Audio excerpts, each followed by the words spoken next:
Lugar 100.3, liderança absoluta na programação esportiva. Transamérica, a sua rádio onde você estiver. Transamérica.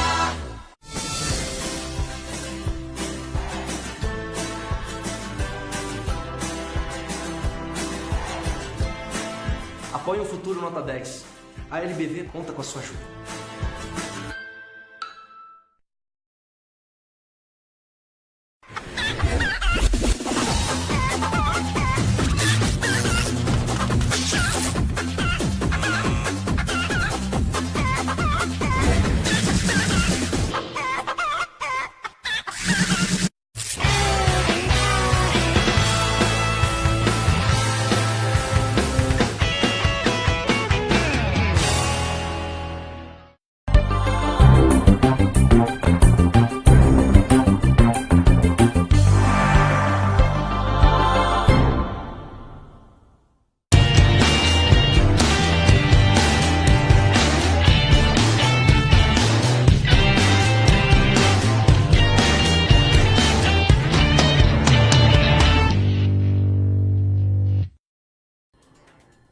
Olá amigos da TV Transamérica, estamos com mais um programa Verdade e Expressão diretamente pelo canal 59 e também pelas nossas redes sociais, o Facebook da TV Transamérica, Facebook do Verdade e Expressão. Por lá, na timeline da transmissão, você pode participar conosco, mandando ali a sua pergunta, seu comentário, e também pelo nosso WhatsApp, que é o 41 99 613 3677.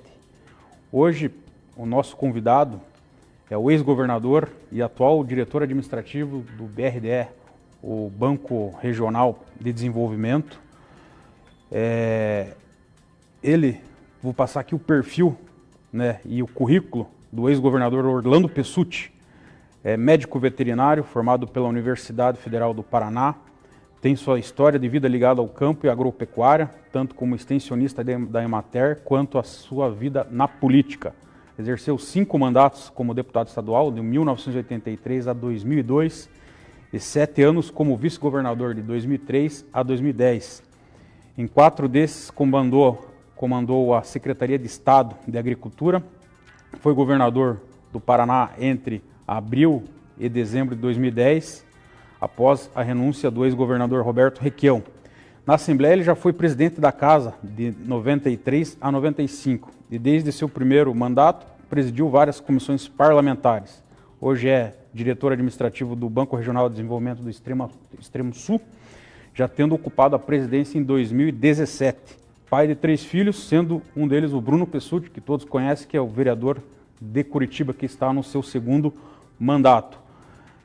Orlando Pessutti, mais conhecido como Pessutão por alguns mais próximos, muito obrigado por ter aceito o convite de participar aqui do programa Verdade e Expressão na TV Transamérica. Seja bem-vindo. Obrigado a você, Rafael. Obrigado a todos os telespectadores. É uma satisfação para mim estar de volta aqui num programa de televisão na Transamérica e podendo conversar contigo, né? Você que tem toda uma história já nos meios de comunicação e que conhece, como bem traduziu, a nossa história de vida política, né, que começa muito cedo, mas muito cedo. Eu estou com 66 anos e posso dizer a você que há pelo menos uns 60 anos quase eu vivo assim as questões da política e da disputa eleitoral, porque na minha infância ainda, quando tinha 6, 7 anos de idade, eu me recordo com muita alegria das ocasiões em que o senhor Renato Siloto, candidato a prefeito de Manoel Ribas, ia até Jardim Alegre, na casa do meu pai, quando ainda Jardim Alegre, Ivaiporã e outros municípios de hoje eram ainda distritos de Manoel Ribas, e o senhor Renato Siloto ia lá para que o meu pai saísse com ele para as comunidades para pedir votos. Então, é uma vida de praticamente 60 anos dentro da vida política partidária, da disputa eleitoral e da política estudantil, já que eu fui de grêmios estudantis, diretórios acadêmicos da Casa do Estudante Universitário e nunca me afastei desta vida de militância, seja da militância partidária, da militância estudantil e da militância junto com a sociedade civil organizada em sindicatos, em cooperativas, em associações, em entidades como a Paz, que tive o prazer de ajudar na sua fundação e estruturação por esse Paraná fora. Então, é uma alegria estar aqui contigo, Rafael. Agora você falou do seu pai, né, que o seu pai já militava na época. Foi devido a essa atividade do seu pai que você começou a militar na política, ter todo esse trabalho aí na vida pública? Podia falar também um pouquinho da vida, da trajetória do seu pai também, para a gente entender melhor. O meu pai foi uma dessas figuras assim espetaculares, né? Meu pai, se tivesse tido a oportunidade de cursar uma faculdade, meu pai estudou até o 3º ano primário, como a gente dizia, e na época estudou muito, porque morava no interior de São Paulo, trabalhava na lavoura cafeeira, veio em 48, portanto, há muitos anos atrás, para Cambé, depois Marialva, depois Califórnia, depois Jardim Alegre, sempre correndo atrás de terra para plantar o café. E meu pai já tinha uma certa herança, um gene político do meu avô Arthur Pessutti, do meu bisavô Moisés Pessutti, né? Que também já militavam na política como, vamos dizer, vereadores naquela época, como representante da comunidade em que eles viviam lá no interior do estado de São Paulo. E meu pai, desde muito cedo, ajudou, né, na criação do município de Jardim Alegre, que se traduziu em realidade em 64, quando meu pai disputou a primeira eleição e se elegeu para vereador. Depois, em 68, se elegeu de novo vereador em Jardim Alegre. Depois disputou 4 eleições a prefeito. Em 3 delas, ele foi o mais votado e perdia na história da sublegenda, né? Depois foi vice-prefeito, depois a minha irmã se candidatou a vice-prefeita, depois foi vereadora, depois a minha irmã disputou 3 eleições para prefeita, venceu finalmente em 2012. Então nós temos uma história em Jardim Alegre, que é onde a história da família Pessutti no Paraná se consolidou na política, em que nas 14 eleições que existiram no município, em 13 delas, um da família Pessutti disputou ou para vereador, ou para vice-prefeito, ou para prefeito, e em todos esses segmentos, tanto para prefeito como para vice-prefeito e vereador, tivemos êxito nas disputas eleitorais. E por conta disso, né, militando politicamente ao lado do meu pai, eu falava antes contigo aqui, eu era menino em 1960, quando houve a disputa de Jânio Quadro com Teixeira Lott, quando Ney Braga se elegeu governador do estado do Paraná, e na época do Jânio Quadro e o Teixeira Lott, o símbolo do Jânio era a vassoura, e do Teixeira Lott a espada, porque o Teixeira Lott era general. E nós, lá no sítio em que nós morávamos, né, meninos ainda, eu com 7 anos de idade, nós pegávamos uma vassoura e fazíamos também lá com 2 pedaços de madeira, fazíamos uma espada e lutávamos para ver quem que venceria aquela disputa, se era o candidato da vassoura ou se era o candidato da espada. O meu pai era do Teixeira Lott e nós lutávamos naquela ocasião ferozmente para derrotar o Jânio Quadro. Perdemos a eleição, mas o meu pai estava certo, porque 7 meses depois, o Jânio Quadro renunciou e permaneceu aí o Jango Goulart para ser o presidente do Brasil. Então eu tenho no meu DNA essa história que vem do meu bisavô, do meu avô, do meu pai, da minha irmã, da minha sobrinha, que foi vice-prefeita, e agora esse gene permanece, né? Já está impregnado no Bruno Pessutti, meu filho, que já é vereador pela 2ª vez em Curitiba e que certamente continuará na vida política disputando novas eleições para o que vier pela frente. Agora você falou do Grêmio Estudantil, da política estudantil. Sim. Você poderia falar aí qual foi a sua militância na universidade, na faculdade, nos colégios aí, e como que você vê a importância disso até hoje, disso não acabar. Às vezes a gente vê algumas críticas aí que parece que a política estudantil, em alguns casos, se tornou mais encontro de amigos do que realmente ir a fundo nas questões políticas do Estado, do município, do país. Olha, eu desde muito cedo eu participo da política estudantil. E digo participo porque até hoje eu estou comprometido com isso. Até hoje eu me reúno com os líderes estudantis quando me procuram, né? Até hoje vou à casa do estudante, vou a diretórios acadêmicos que me convidam para falar da minha vivência e experiência em movimento estudantil. E ela começou justamente no ginásio estadual Anita Garibaldi, em Jardim Alegre, quando eu estudava à época o ginásio, né? Que era a 5ª, 6ª, 8ª, 7ª e 8ª série de hoje, né? E naquela ocasião nós tínhamos o Grêmio Recreativo Estudantil de Jardim Alegre, o GREJA, e eu já era o vice-presidente deste Grêmio. E na condição de vice-presidente, participei como representante na região da UPES, União Paranaense de Estudantes Secundaristas, que abrangia os estudantes do ensino médio e o pessoal que fazia o ginásio. Era nós que cuidávamos, na época, de produzir, de confeccionar a carteirinha de estudante, para que a gente pudesse pagar meia entrada no cinema, meia entrada no circo, enfim, que pudéssemos ter este benefício que a legislação sempre permitia a nós e que permite até hoje, né? Então eu comecei por ali. Quando daí vim em 71 para Curitiba estudar o científico no Colégio Estadual do Paraná, eu fui para o GECEP, que era o Grêmio Estudantil do Colégio Estadual do Paraná.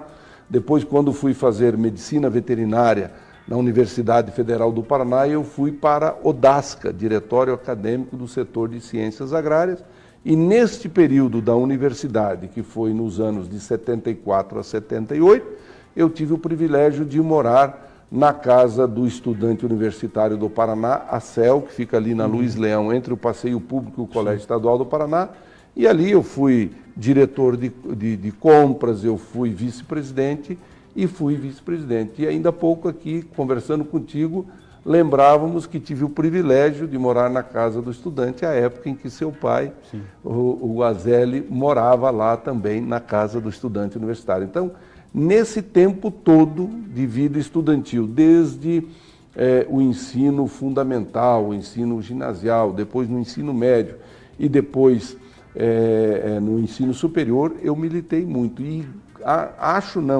acredito que foi uma das melhores experiências que eu tive, a melhor escola de vida política que eu tive, talvez não tenha sido nem dentro do MDB, onde estou já há 53 anos, porque o MDB começou em 24 de março, né, de 66, e eu tinha, à época, 13 anos, já ajudava meu pai a fazer o livro ata, o livro de presença, preencher as fichas de filiações, e nós, os meninos e as meninas, éramos convocados porque os nossos pais, agricultores à época, ou pequenos comerciantes, que tinham estudado só o 1º, 2º ano do primário, não eram pessoas, como eles diziam, letradas, não tinham uma boa caligrafia, e nós, os meninos de 10, 12, 13, 15 anos, e as meninas, tínhamos letras bonitas, então nós é que fazíamos isso. Então, a minha vida dentro da militância efetiva da participação da política estudantil, no Grêmio estudantil, nos diretórios acadêmicos, na casa do estudante, ela me deu assim uma convicção muito forte deste compromisso que eu tenho com a causa pública, desse comprometimento que eu tenho de lutar em favor da transformação da vida das pessoas para melhor, desse ambiente em que nós vivemos, de um ambiente ruim para um ambiente melhor para as pessoas. Então eu aprendi muito isso na vida estudantil. E entendo que hoje os estudantes estão um pouco afastados dos diretórios acadêmicos, dos centros acadêmicos, dos grêmios estudantis. Tanto basta ver o que sofre hoje a nossa UPES, né? O que sofre a nossa UPE, União Paranaense de Estudantes, a nossa UPES, União Paranaense de Estudantes Secundaristas, as entidades, os grêmios estudantis de todo o Paraná. Infelizmente, hoje, o movimento estudantil não tem a mesma representação, a mesma representatividade, não tem a mesma força de expressão, de manifestação que teve em outros momentos. Infelizmente, eu digo porque isso foi, de certa forma, até fruto do cerceamento das liberdades democráticas que nós tivemos naquele período em que tivemos um regime de exceção governando o nosso país e que não permitiu que os estudantes se organizassem em grêmios, em diretórios acadêmicos e que muitos tinham que funcionar até na clandestinidade. Então foi um cerceamento que prejudicou, mas eu vejo que ainda há tempo dos estudantes se colocarem como partícipes realmente de todas essas mobilizações, de todas essas reivindicações, de todas essas sugestões para um Paraná melhor, para um Brasil melhor. Quando você foi deputado pela primeira vez, ainda estava no final da ditadura militar. Sim, exatamente. Qual a experiência que você tem aí dessa transição? Você falou que isso atrapalhou muito a questão do movimento estudantil. Você enxerga que o movimento estudantil não conseguiu ainda retomar os trabalhos que tinha antigamente, antes desse regime de exceção? Sim, porque a maioria dos jovens estudantes daquela ocasião, eles se retraíram. Quer dizer, poucos fomos aqueles que conseguimos nos conduzir para uma caminhada política partidária e depois eleitoral participando da disputa, né? Então, muitos se recolheram. E isso, evidentemente, teve um prejuízo para toda uma geração. E as gerações mais recentes, eu digo dos meus filhos, né, são gerações que nasceram dentro de um momento em que a militância estudantil, em que a sociedade civil organizada e representativa de todos nós também não se mobilizava tanto. Nós já tivemos entidades da sociedade civil organizada com muito mais força, com muito mais presença, com muito mais poder de ação em outros momentos do que temos hoje ou do que tínhamos naquele período em que o regime militar governava o nosso país. Diga-se de passagem, o regime militar teve muitas coisas boas que ele fez, mas nesse ponto da liberdade de expressão, da liberdade da imprensa, da organização estudantil, eu entendo que eles erraram, eles não deviam ter cerceado da forma como foi cerceada a imprensa, da forma como foi cerceada a organização e a mobilização estudantil. E eu que cheguei com mandato de deputado estadual, eleito em 82, tomando posse em 83, e o general Figueiredo saindo só um pouco mais adiante, né, quando no colégio eleitoral se elegeu o Tancredo Neves e o José Sarney. Então a gente pôde, junto com o José Richa, estar na ação política num período ainda que o regime militar governava o país. Mas era já um período, vamos dizer assim, de franca abertura, né? Mais brando, digamos. Mais brando. Nós já tínhamos todas essas manifestações acontecendo, já começando toda a manifestação pelas diretas já, toda a mobilização que houve, inclusive para que nós tivéssemos eleição nas capitais, nas instâncias hidrominerais, nos municípios de fronteira.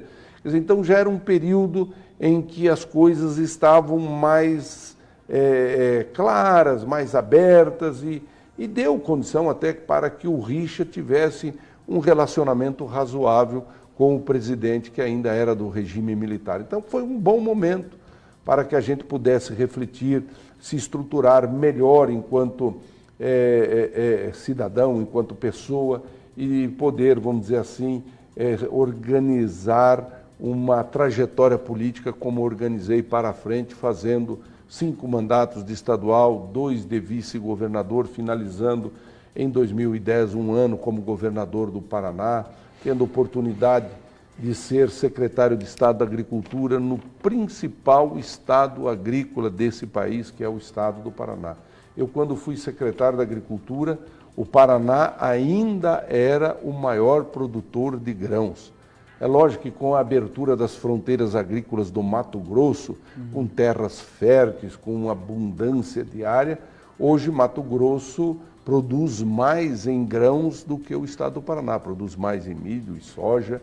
Vamos dizer, somando milho e soja no Mato Grosso, dá mais do que o que se produz no Paraná. Mas o Paraná, você ser secretário de Estado da Agricultura no Paraná era como ser ministro da Agricultura do Brasil. E eu fiquei muito orgulhoso, assim, fiquei muito enaltecido pessoalmente de ter sido secretário da Agricultura do Paraná, porque como filho de um trabalhador rural, de uma mulher trabalhadora rural, morando como morei no meio rural por muitos anos, levantando muito cedo para tirar o leite das vacas, à tarde fazer a apartação dos bezerros, tratar os porcos, as galinhas, trabalhar na lavoura plantando milho, feijão, arroz, café, colhendo legumes, hortifruti granjeiros. Quer dizer, eu me criei nesta vida de menino do meio rural, que nasceu verdadeiramente no mato. A casa que eu nasci em Califórnia, quando ainda era Apucarana, eu nasci em Califórnia, a casa era de chão batido, feita de pau a pique e coberta de sapé. E depois, quando eu tinha uns 3 anos de idade, mais ou menos, foi quando meu pai construiu uma casa de tábua de peroba, de soalho de peroba e de telha de barro. Antes era chão batido, pau a pique e sapé. Então eu nasci como nasceram milhões de brasileiros, no meio da mata, trabalhei na roça e cheguei a governador do estado do Paraná. Quer dizer, sou uma pessoa grata à minha família, aos meus amigos, aos meus assessores e, acima de tudo, grata a Deus, né? Sou uma pessoa grata a Deus que me permitiu chegar aonde cheguei, né? Casado hoje com a dona Regina, 3 filhos, né? O Moisés, o Felipe e o Bruno, a neta Maria Clara, o neto Valentino, o neto Theo, que são, evidentemente, a sequência de toda essa trajetória de vida que nós temos. Agora, você relatou um momento importante da história do nosso país, que foi essa transição da ditadura militar. Certo. Em 88 tivemos a promulgação da Constituição Federal e o ano passado nós completamos 30 anos de Constituição Federal. E hoje a gente tem aí vários e vários canais independentes, até o próprio cidadão hoje ele manifesta a opinião dele da forma como quiser. Até inclusive às vezes a gente tem alguns conflitos, internet e tal, temos uma onda de violência hoje a nível mundial, não dá para falar que no nosso país, né? A nível mundial. Como que você vê a forma de fazer política na sua época, lá quando você era deputado, como o que está acontecendo agora, o que você vê de positivo e o que você vê de negativo da forma como está acontecendo a política hoje, atualmente? Olha, eu digo para você que lá mais atrás, vamos dizer, 35, 40 anos atrás, 50 anos atrás, quando eu comecei a compreender e a viver esse dia a dia do mundo político e da disputa eleitoral. É lógico que lá atrás você tinha uma relação mais pessoalizada, né, mais identificada do eleitor com o candidato. Sim. O candidato tinha com o eleitor uma relação de amizade, de afetividade muito maior. Era uma coisa mais romântica até. Hoje ainda tem muito nos municípios menores, né? Nos menores ainda tem, porque você conhece todo mundo e todo mundo se conhece. Mas eu digo para você que hoje nós estamos vivendo um momento muito interessante, em que a transparência, a facilidade de se conhecer as coisas, né? Ela permite que você também participe de uma forma mais efetiva. Eu acho que se lá atrás você tinha um sentimento de pertencimento pela amizade, pela convivência com o candidato, hoje você tem esse sentimento de pertencimento no instante em que você, através de uma rede social, você pode externar o seu ponto de vista e fazer com que ele chegue a conhecimento de todos. É lógico que nos 2 momentos você tem os pontos positivos e os pontos negativos. Lá atrás você tinha muito aquilo que se chamava o voto de cabresto, né?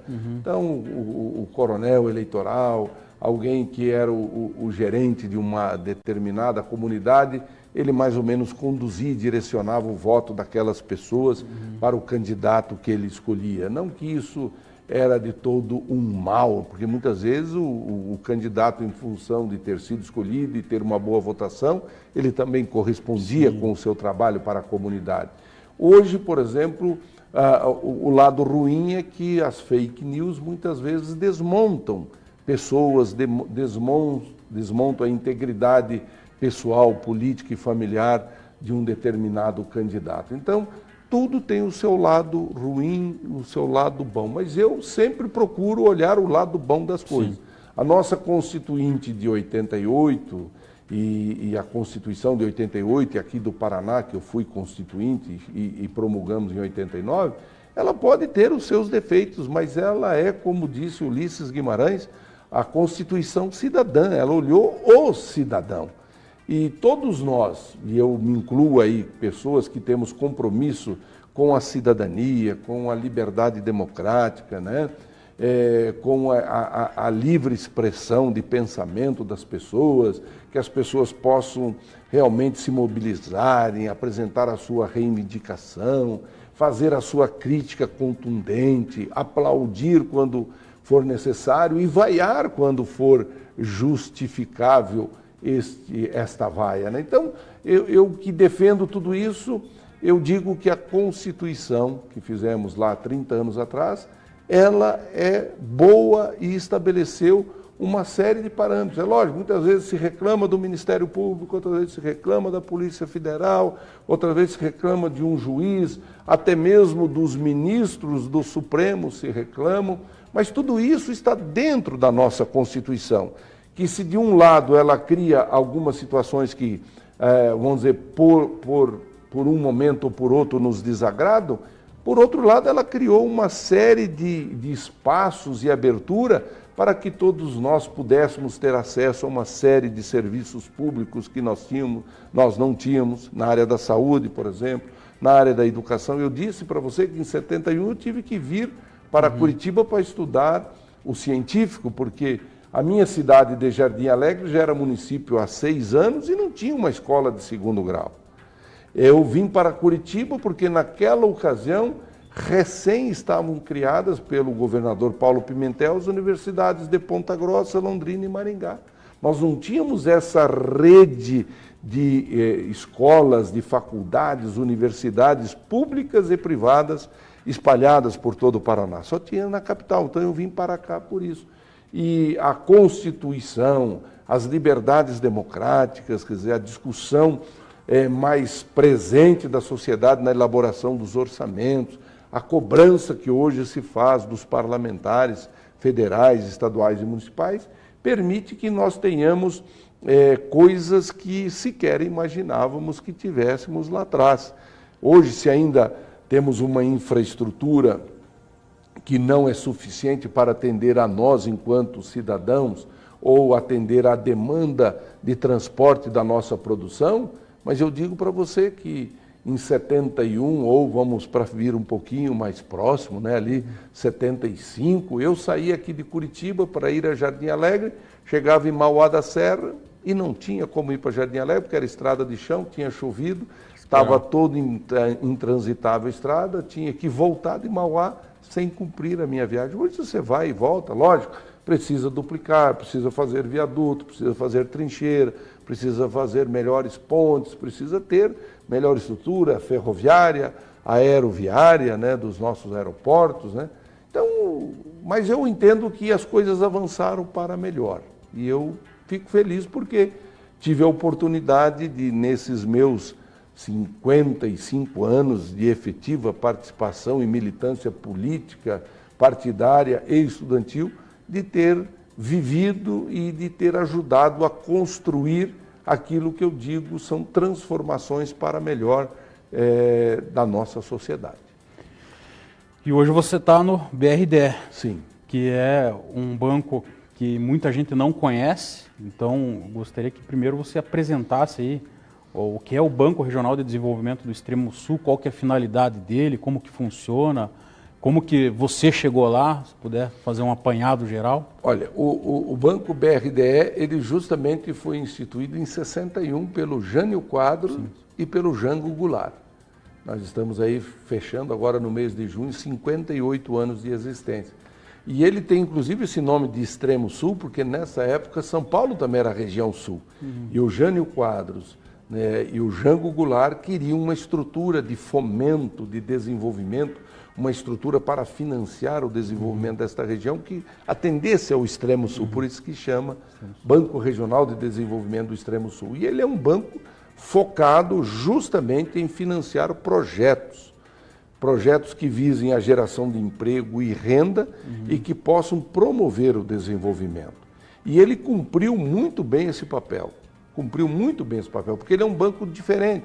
As pessoas não conhecem o Banco BRDE, por quê? Porque ele não é um banco de varejo, como nós chamamos. Banco comum, digamos. Não é um banco de balcão, ele não é um banco como é a Caixa Econômica, como é o Banco do Brasil, o Itaú, o Santander, o Bradesco, ou outra instituição financeira que tem agência em praticamente todas as cidades. Ele é um banco que tem agência em Curitiba, Florianópolis e Porto Alegre, e tem alguns escritórios de representação em algumas regiões do Paraná, Santa Catarina, Rio Grande do Sul e Mato Grosso do Sul. Mas ele atende a esses projetos, como eu disse, de desenvolvimento, que geram emprego e renda.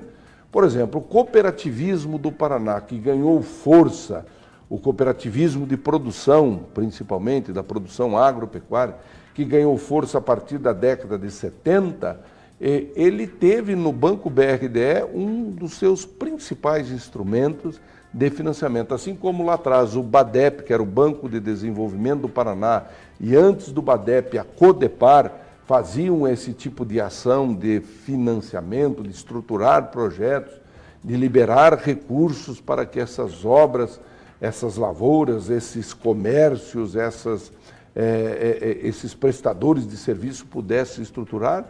Esse papel foi cumprido pelo BRDE nos últimos 58 anos. E hoje nós estamos muito bem, atendendo a praticamente 92%, 93% dos municípios aqui do estado do Paraná, e com parcerias interessantes, porque você poderia me perguntar, mas pô, você só tem uma agência em Curitiba e como você chega a 93% dos municípios? Aí é que entra a ação cooperativa, a ação de parceria. Então, vamos dizer, nós temos parceria com o Sicredi, com o Cicobi, com o Cressol, com a Uniprime, que são cooperativas de crédito. As cooperativas, de certo modo, têm as suas cooperativas de crédito, e nós temos parceria com eles. Nós temos parcerias com revendedores de máquinas e equipamentos agrícolas, nós temos parcerias com empresas que atuam na questão da geração de energias renováveis, que é uma linha de ação hoje moderna e presente na vida do banco. As energias renováveis, né? A voltaica que vem do sol, a eólica que vem do vento, a energia da biomassa que vem dos dejetos, do esterco suíno, ou dos restos de madeira, ou da produção do etanol e do açúcar que sobra a biomassa e que você transforma isso em energia. Então, o Banco BRDE está focado nisso, através das suas ações que nós rotulamos como produção e consumo sustentável. Hoje, todos os nossos financiamentos têm lá um checklist quando a gente vai fazer o enquadramento, a análise e depois a aprovação desse projeto, para verificar se ele está dentro desse contexto de produção e consumo sustentável. Porque o mundo hoje nos cobra a sustentabilidade, o meio ambiente, onde você possa ter comida com qualidade, onde você possa ter água com qualidade, onde você possa ter ar com qualidade. Porque sem esses três fatores, nós, enquanto massa física, não sobreviveremos. Eu, talvez, se ficar sem comer aí uns 30 dias, pelo meu tamanho, né? Talvez eu consiga sobreviver 30, 60 dias sem comer. Sem água, quantos dias eu poderei ficar? 15 dias, 20 dias, 30 dias? Sem ar. Sem ar eu não consigo sair daqui desse local onde estamos conversando e chegar até a rua, até o carro. Então você precisa ter comida de qualidade, você precisa ter água de qualidade, você precisa ter ar de qualidade, por isso você tem que trabalhar sempre na visão do econômico, do sustentável, né? Daquilo que socialmente também seja justo e correto. Por isso o banco trabalha dentro dessa linha, produção e consumo sustentável. Somos hoje aderentes aos Objetivos de Desenvolvimento Sustentável através do PNUD, da ONU, Organizações das Nações Unidas, aonde a maioria daquilo que nós financiamos atende a esses 17 Objetivos de Desenvolvimento e Sustentabilidade que o mundo nos cobra. Geração de emprego, geração de renda, geração de tributos, desenvolvimento regional da região sul, desenvolvimento do estado do Paraná, desenvolvimento, de repente, de uma determinada região e de um município, financiando estruturas para que elas possam gerar emprego, renda e desenvolvimento. Esse é o foco do Banco BRDE. Então, quem tiver uma boa ideia, seja da agricultura, da pecuária, seja do comércio, qualquer setor, inclusive municípios. Nós, nesses últimos anos agora, graças às ações que nós desenvolvemos enquanto governador do Paraná, depois o Beto Richa, depois a Cida Borghetti, agora o Ratinho Júnior e o Darcy Piana, nós estruturamos o banco para que a gente possa realmente dar cabo a esse processo de atender a todos, inclusive atender aos municípios. Então, é agronegócio, agroeconomia, é comércio, é prestador de serviço, é indústria e municípios, onde a gente pode financiar municípios, por exemplo, na área de projetos ligados à área de segurança, as câmeras para fazer a vigilância, né? As barreiras, as muralhas digitais que se falam hoje em dia, financiar asfalto, financiar ciclovia, ciclofaixa, aquisição de ônibus, por exemplo, para Curitiba estamos discutindo a aquisição de ônibus, estamos discutindo a implantação da muralha digital, outros municípios nós já temos financiamentos na pavimentação asfáltica, em outros tipos de ações, por exemplo, no litoral do Paraná, financiamos 520 quilômetros de rede de esgoto para que o saneamento possa estar mais firme e forte nos municípios de Matinhos e no município de Pontal. Então, nós financiamos todo esse espectro e dizendo uma coisa que, graças às ações governamentais, da nossa Assembleia Legislativa que deu suporte também, hoje o banco está estruturado. Nós saímos de um capital social de 100 milhões em 2010 para 1 bilhão e 200 milhões. Isso fez com que a Agência Francesa de Desenvolvimento, o Banco Europeu de Investimento, o BID, os bancos japoneses, todos, o Banco Latino-Americano, todos queiram ter parceria conosco para que possamos repassar recursos internacionais através do BRDE, parceria com o Banco do Brasil, com a Caixa Econômica, parceria para aplicar recursos do FUNCAFé, do Fundo Geral de Turismo, da FINEP, que é a financiadora nacional do projeto, o BRDE atuando em 3 estados apenas, 4 estados com Mato Grosso do Sul, nós somos o maior repassador dos recursos da FINEP. E por conta de toda essa qualidade de serviço que nós temos, nós fomos buscados e contratados pela Ancine, Fundo Setorial Audiovisual, para fazer toda a aplicação dos recursos do Fundo Setorial Audiovisual. Então, todos os filmes que são produzidos hoje no Brasil, os recursos são operacionalizados pelo Banco BRDE. Legal. Você vai falar como que você chegou lá para mim, mas antes eu gostaria que o nosso jornalista e produtor Pedro Lima viesse com as notícias, o nosso quadro de notícias. Olá, Dr. Rafael. Vamos aos destaques da semana.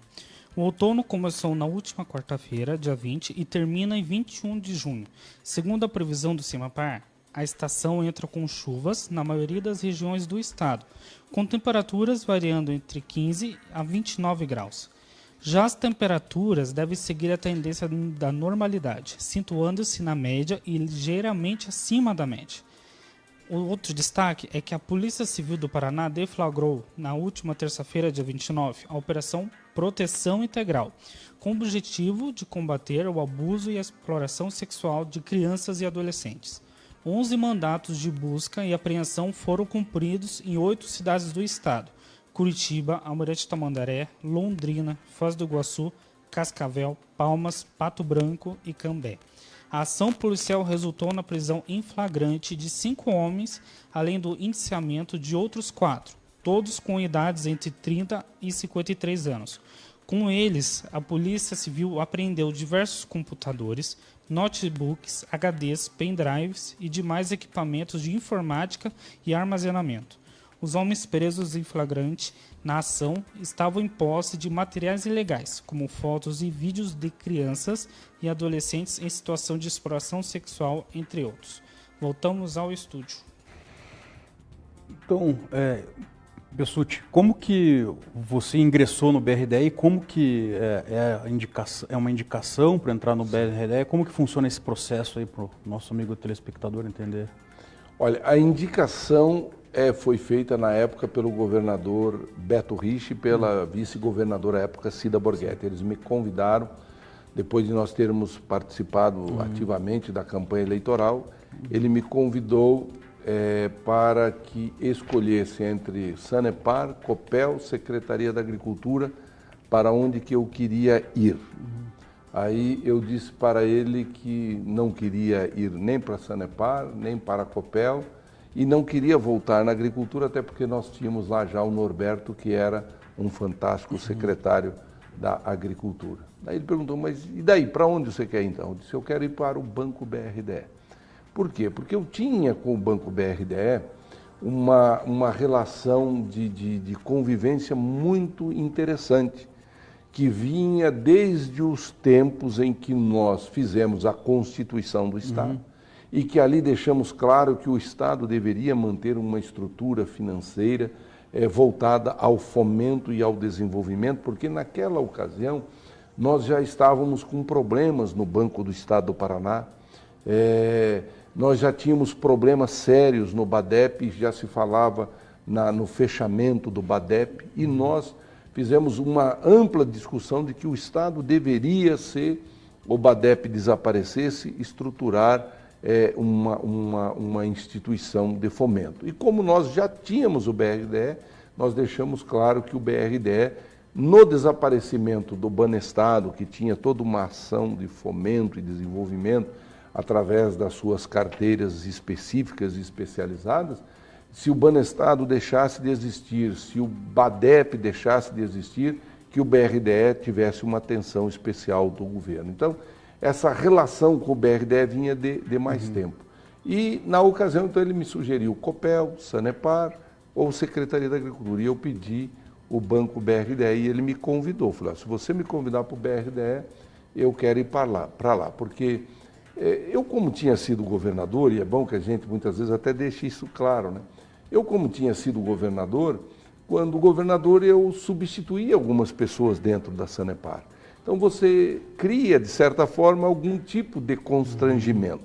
E como eu estava me integrando à equipe do Beto Richa naquele momento, a gente tinha alguma dificuldade de relacionamento ainda com algumas pessoas. E eu disse ao Beto, talvez eu não consiga produzir dentro da Sanepar aquilo que você espera. Na Copel, eu disse para ele que não gostaria de ir, porque eu tenho um filho que é concursado dentro da Copel, que faz a sua carreira dentro da Copel, e eu disse, eu vou para lá, qualquer coisa que eu fizer e que o meu filho crescer dentro da empresa, vão achar que eu estou beneficiando ele. E se eu não fizer, vão me achar um pai ingrato, e aqueles que eu não fizer, depois vão, de certa forma, também prejudicar o meu filho. Então, eu prefiro ir para o BRDE, porque eu tenho uma relação com todos os governadores, né? O Colombo à época, o Sartori, o Azambuja, todos eles foram colegas meus, deputados estaduais, alguns foram vice-governador quando eu fui, então eu tinha uma relação de amizade muito forte com os outros governadores, com os deputados, e tinha convicção de que poderia ali render mais do que na Sanepar e do que na Copel. Então foi através do governador Beto Rich e da Cida Borghetti que eu cheguei ao cargo de diretor do Banco BRDE. E lá permaneço nesse período, no início do ano, enquanto os novos diretores que foram indicados pelo governador Ratinho Júnior aguardam a sua homologação pelo Banco Central, né? Então, eu cheguei lá por esse caminho. E na presidência, como que foi a sua experiência? A presidência é fantástica, né? Porque você tem uma diretoria colegiada, então você coordena um grupo de 6 pessoas, um grupo de 15 superintendentes e diversos gerentes que tem dentro do banco.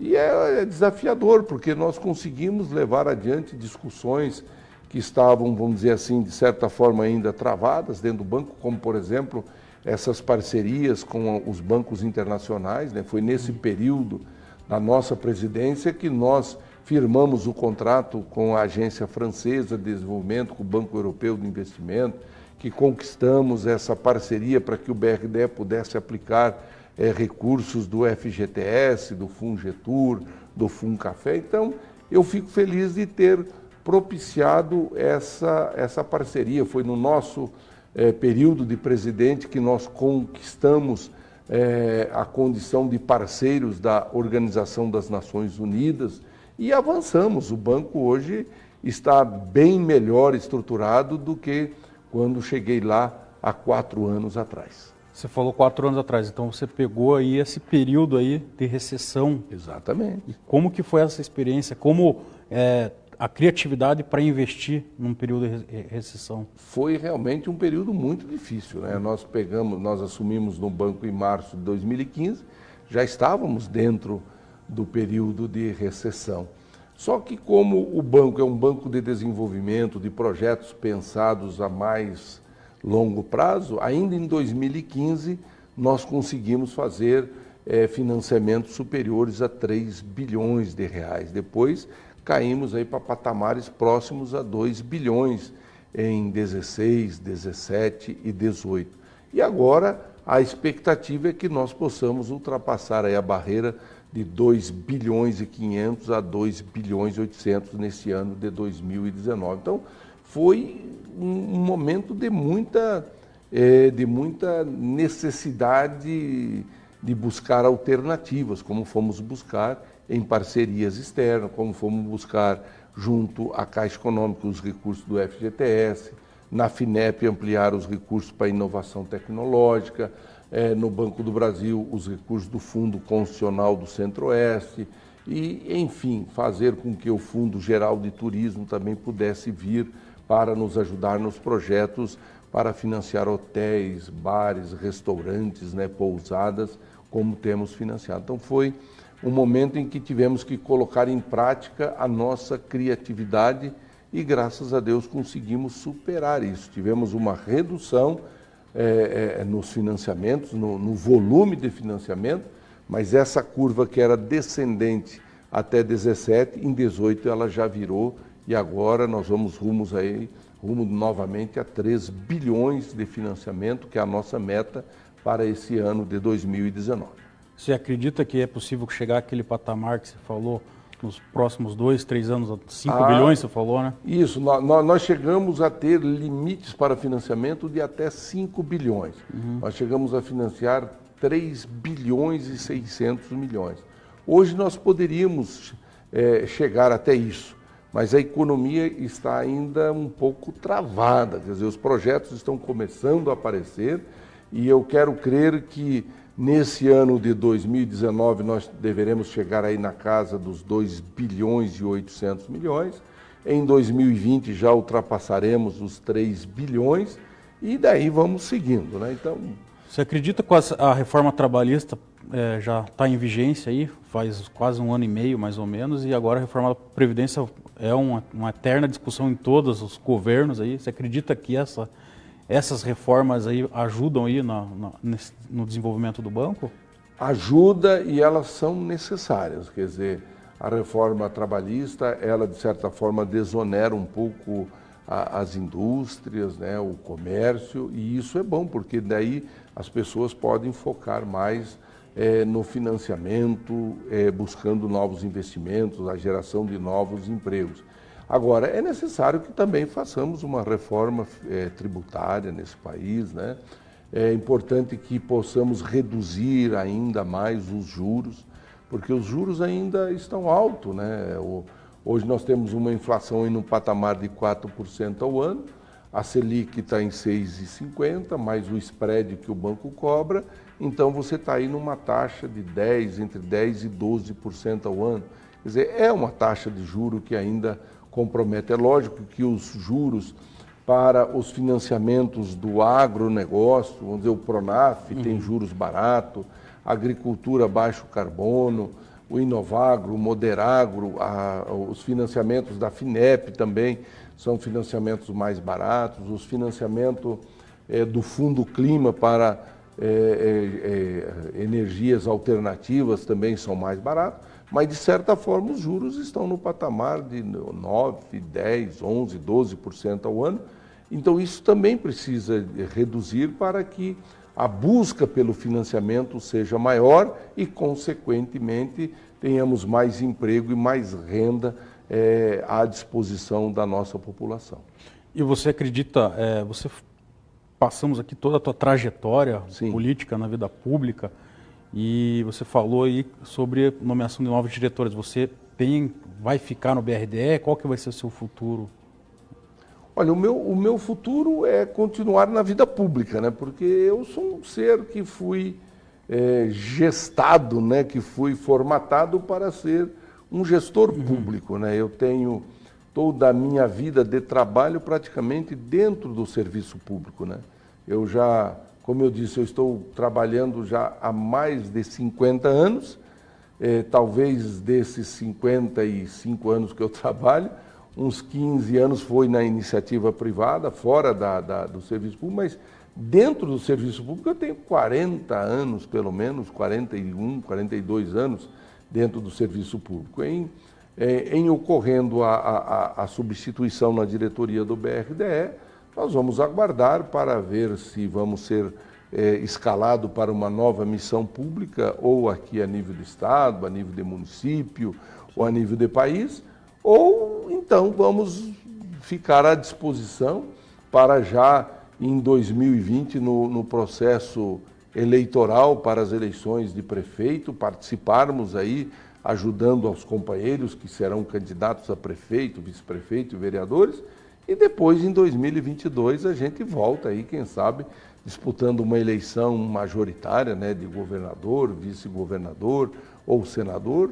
Quer dizer, então você não descarta então ser candidato novamente? Não, eu deverei sim, na frente, buscar, porque eu sempre gostei da disputa eleitoral. Está no sangue.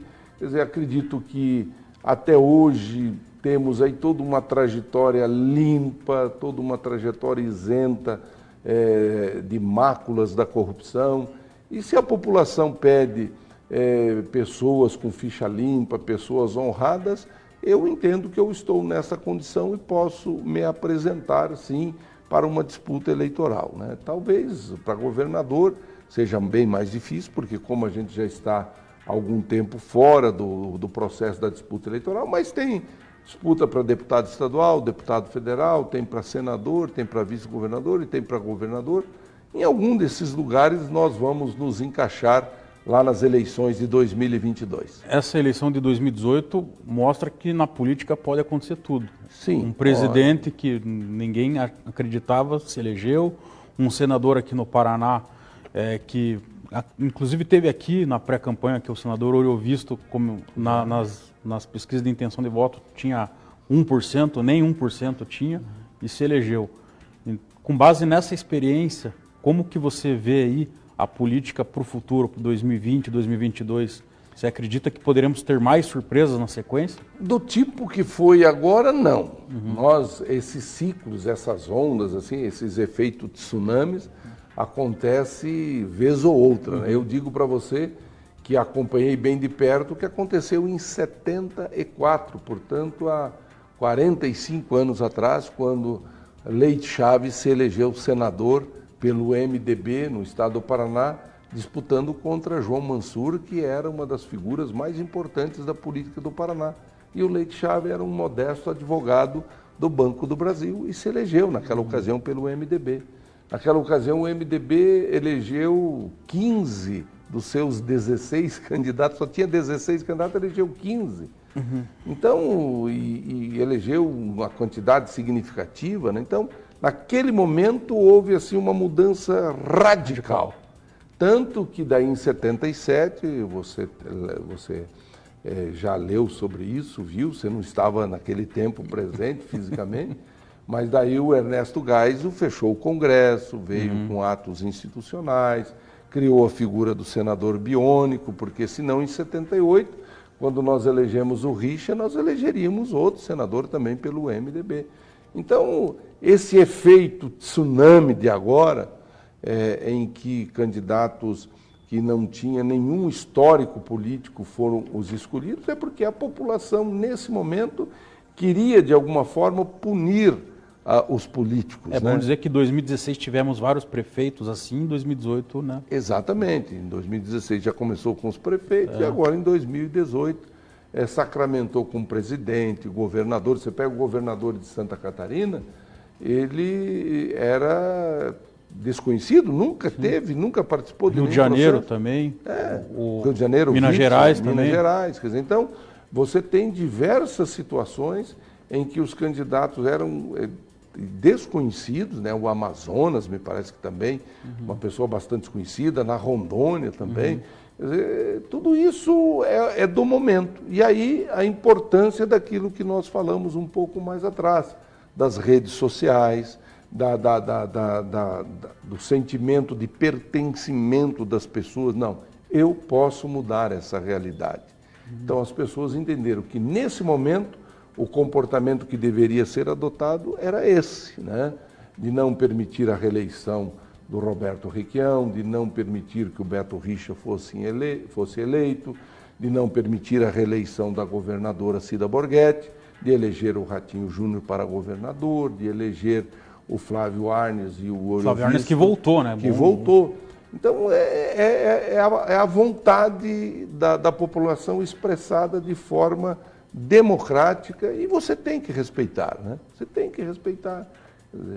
Nesse momento, as pessoas queriam políticos, vamos dizer, principalmente para o legislativo, políticos que tivessem um comprometimento claro, cristalino, com as questões da segurança pública. Então, tanto que temos diversos delegados, soldados, coronéis, cabo, que foram eleitos por conta justamente desse sentimento que a população, através do voto, expressou. Ex-governador Pessutti, eu agradeço a sua participação aqui no programa. As portas do Verdade Expressão, da TV Transamérica, estão abertas para você. E finalizo aí deixando uma pergunta. Qual o seu rumo no MDB? Olha, o rumo no MDB é um rumo incerto, né? É incerto, porque eu aguardo mais alguns meses para ver que rumos o MDB no Brasil e no Paraná vão tomar. Aqui no Paraná eu tenho tido uma dificuldade muito grande com a família do Roberto Requião, né? Eles tomaram conta do partido, fizeram uma série de coisas com as quais não só eu, mas pessoas históricas do partido não concordam. Eu falo de um Nivaldo Krieger, eu falo de um Dobrantino, que são pessoas que estão ressentidas, um Renato Adur, que estão ressentidos com esse comportamento, em alguns momentos autoritário, do Requião no comando do PMDB, e o que ocasionou ao partido sucessivas derrotas. O MDB vem perdendo quadros a ponto de, nessa eleição, eleger apenas 2 deputados federais e 2 deputados estaduais. Nós que já tivemos a oportunidade de eleger 37 deputados estaduais, agora elegemos só 2. E por conta do quê? Por conta desse esfacelamento que o partido vem tendo. Eu gostaria, e tenho um desejo muito grande dentro de mim, afinal são 53 anos que eu estou no MDB, PMDB e agora de novo MDB. Então, o meu desejo é de poder continuar participando do partido e tudo mais. Mas a mim não tem sido dado oportunidade de participar do processo da disputa eleitoral. Foi assim em 2010, foi em 2012, foi em 2014, 2016 e 2018. Então já são 5 eleições que eu não consigo ter o espaço que eu gostaria de ter para disputar uma eleição majoritária. Então, se isso não me for assegurado dentro do MDB, eu terei que buscar uma outra alternativa partidária. E aí eu vou discutir com os meus amigos, com a minha família, para ver em que partido eu poderia estar me filiando para poder participar de uma disputa de uma eleição majoritária em 2022 ou, se for o caso mesmo, em 2020. Tá certo. Muito obrigado, então, pela entrevista. Um abraço a você, um abraço a todos os telespectadores e fico sempre à disposição. A você que nos acompanhou até agora, muito obrigado e semana que vem estaremos de volta. Um abraço.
O Colégio Bastos Maia tem orgulho de estar desde 1987, educando com qualidade as crianças, adolescentes e jovens que aqui fazem a nossa razão de ser. Somos uma equipe em busca, acima de tudo, o envolvimento de pais, alunos e professores no processo ensino-aprendizagem. Colégio Bastos Maia, no Boqueirão, Rua Diogo Mugiati, 3057. Telefone 3286-7004.